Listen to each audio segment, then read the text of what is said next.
कुठलाही artificial colour प्रिझर्वेटिव्हचा वापर न करता वर्षभरासाठी अजिबात खराब न होणारा हिरवागार असा फ्रोझन मटार अगदी नॅचरल पद्धतीने घरच्या घरी कसा तयार करायचा आणि तो वर्षभरासाठी कसा स्टोअर करायचा ते मी तुम्हाला आजच्या व्हिडिओमध्ये सांगणार आहे।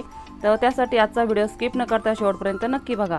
त्यासाठी इथे मी 2 किलो मटार घेऊन तो याप्रमाणे सोलून घेतलेला आहे आणि सोलतानाच त्याचे याप्रमाणे जे कोवळे दाणे असतात ते आपल्याला वेगळे काढायचे आहे, जे की आपण फ्रोझन मटार तयार करण्यासाठी वापरणार नाही। आपल्याला फक्त अशा प्रकारच्या परिपक्व झालेल्या दाण्यांचाच वापर फ्रोझन मटार तयार करण्यासाठी करायचा आहे।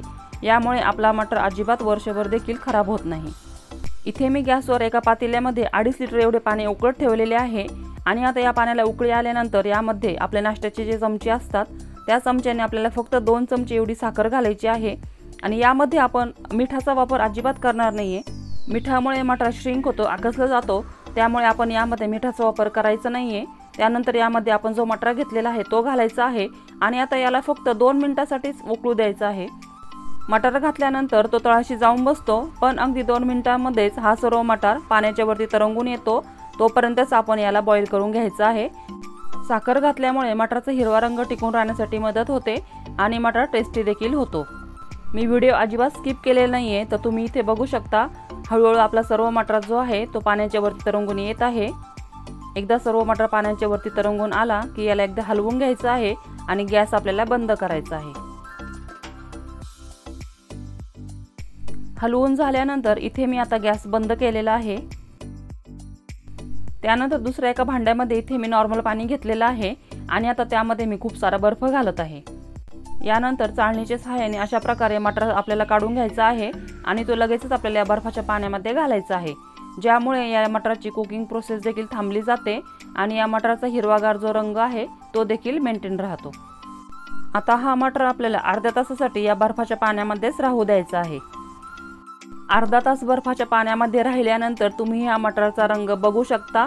जसा मटारचा अगोदर रंग होता अगदी तोच रंग इथं मेंटेन राहिलेला आहे आणि आपला मटार अजिबात श्रिंक देखील झालेला नाहीये किंवा आकसलेला नाहीये।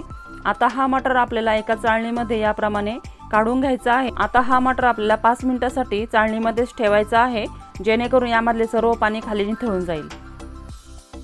5 मिनिटांनंतर आपल्याला याला घरामध्येच फॅन खाली किंवा खिडकीच्या समोर जिथे हवा येत असेल तिथे सुकण्यासाठी ठेवायचं आहे।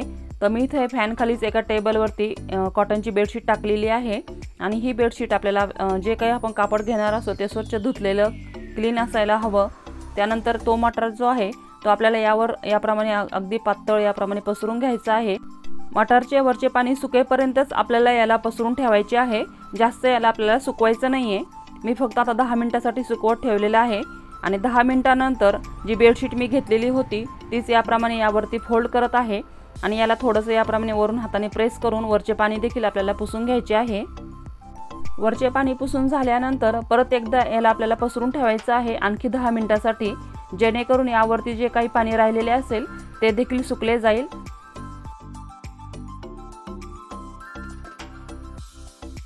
आणखी 10 मिनिटे सुकवल्यानंतर तुम्ही इथे बघू शकता आपला मटार अगदी कोरडा झालेला आहे। यावर अजिबात पाण्याचा अंश देखील राहिलेला नाहीये आणि हाताला देखील पाणी अजिबात लागत नाहीये। तर असाच मटार आपल्याला हवा आहे स्टोअर करण्यासाठी। आता हा सर्व मटार आपल्याला एका बाउलमध्ये काढून घ्यायचा आहे।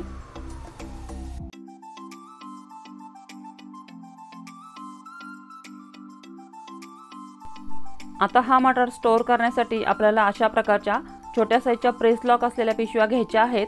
तुमची जर 3 ते 4 लोकांची फॅमिली असेल तर ह्या साईजची पिशवी तुम्हाला पुरेशी आहे आणि तुमची जर 6, 7, 8 लोकांची फॅमिली असेल तर यापेक्षा मोठी साईज जी आहे ही तुम्ही पिशवी घेऊ शकता।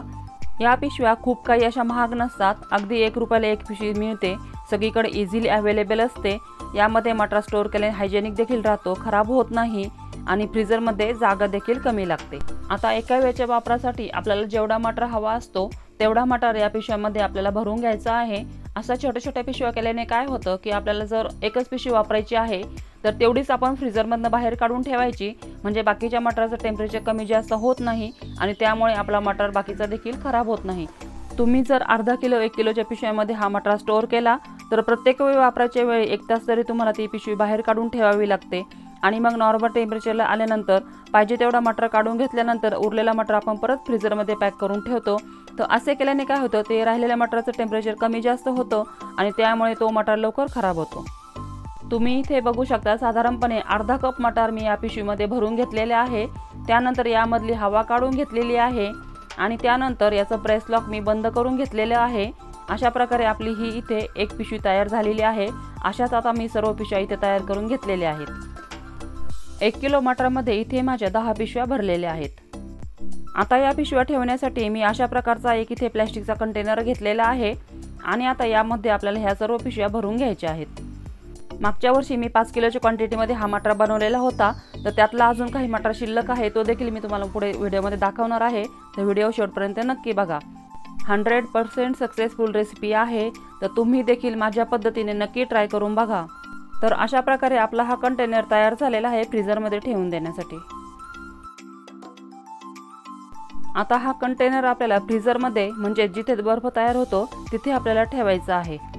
आता मी तुम्हाला मागच्या वर्षीचा मटार दाखवते। तुम्ही बघू शकता, अगदी जसाच्या तसा हिरवागार राहिलेला आहे, अजूनही खराब झालेला नाहीये।